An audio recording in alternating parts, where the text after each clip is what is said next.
I visited the prison island of Alcatraz, and it was eerie. I followed a tape-guided tour and stepped outside into what they called the rec yard, where inmates could breathe the fresh saltwater air for just a few minutes. I studied the small 5 by 9 foot cells. You could reach out and touch each sides of the wall by stretching out your hands. I saw shrapnel marks in the floor and on the walls from dispensed munitions. But the one thing that made a lasting impression more than anything else was a small window in what they called D block. D block was made up of 6 solitary confinement cells. The cells had metal walls, a metal floor, and when the door was shut, the inmates lived in darkness that was so thick you could almost feel it. Outside the cell was a hall and a small window giving the prisoners a view of San Francisco across the bay. They were totally isolated, destined to a day of black silence inside their cells.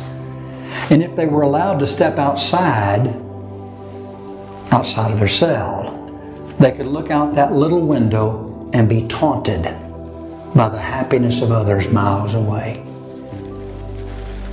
If you and I haven't been forgiving of someone in our lives, we're living inside our own cold cell of solitary confinement.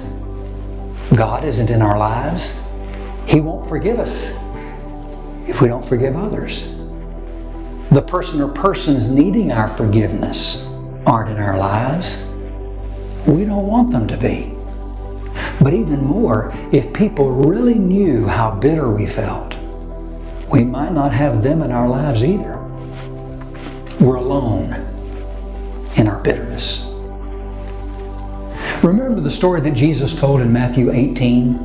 It was about a servant that refused to forgive. Look at his life.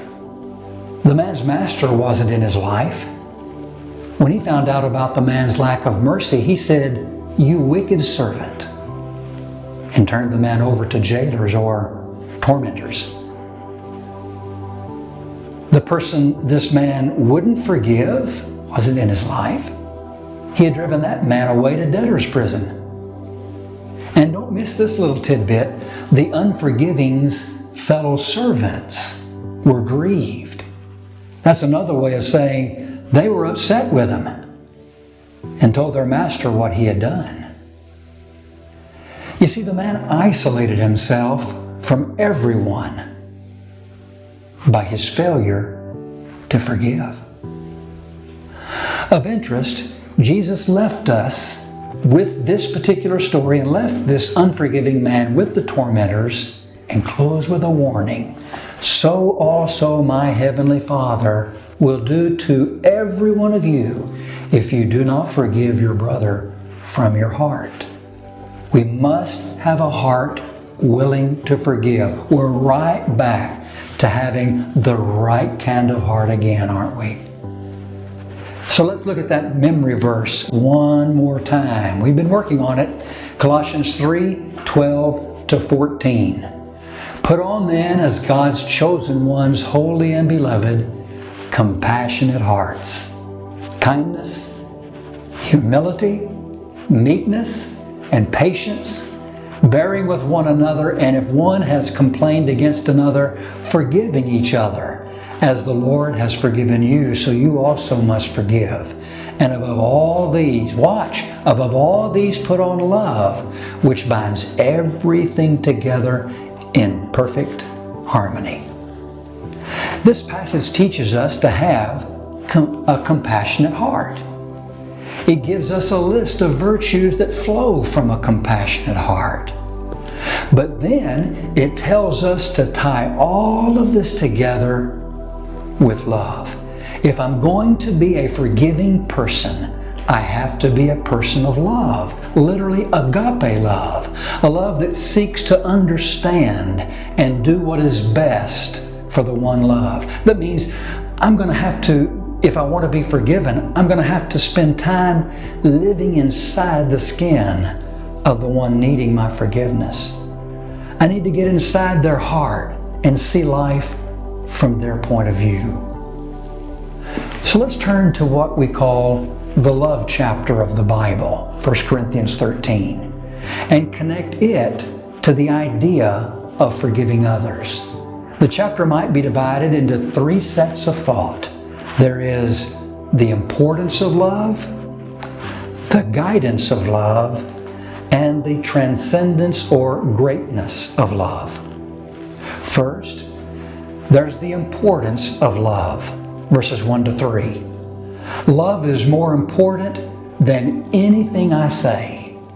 If I speak with the tongue of men and of angels, but have not love, I'm a noisy gong or a clanging cymbal. Love is more important than anything I have. And if I have prophetic powers and understand all mysteries and all knowledge, and if I have all faith so as to remove mountains, but have not love, nothing. Love is more important than anything I do. If I give all I have, and if I deliver my body to be burned, but have not love, I gain nothing. I might be able to speak or preach sermons that are more persuasive than anyone else. I might have more skill sets to employ for Jesus than anyone else. I might appear to be more committed to God than anyone else. But if I'm not willing to understand what one's gone through and desire what's best for the one that's hurt me, I'm worth nothing. This beautiful chapter continues with the guidance that love offers, verses 4 through 8. For example, love keeps us from getting mad and getting even. Love is patient, literally long in coming to anger, and kind. Love does not envy. It's not zealous, running in the wrong way. Love will not allow us to get upset and mistreat someone that's mistreated us. But then further, love keeps us from being self-absorbed, easily angered, and self-avenging. Read it. Love doesn't boast. It's not arrogant or rude. It doesn't insist on its own way. It's not irritable or resentful. It doesn't rejoice in wrongdoing, but rejoices with the truth. Did you see those words? Rude, irritable, resentful, wrongdoing?